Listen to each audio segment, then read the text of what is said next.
sitting in a 2012 Honda Civic Hybrid.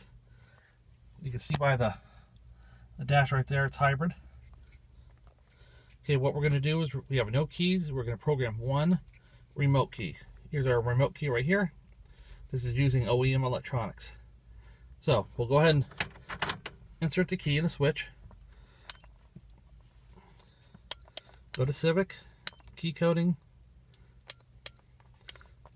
2012, Gen 9, Mobilizer 10. Turn the key on. Enter. Key off.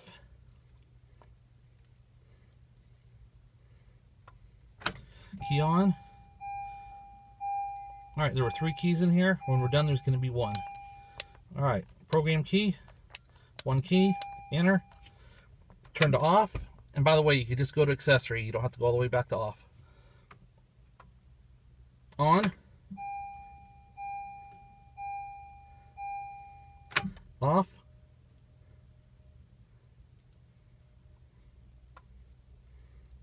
On. And we have a 10-second wait. Our security light is right there.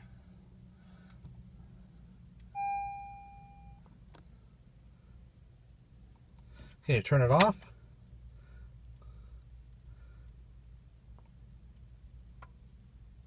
Okay, we're going to turn it on. Watch the security light. It's out. Is the security light off? Yes, it is. Procedure complete. Alright, take the key out. Lock on and lock. And there it starts. It's a hybrid. All done.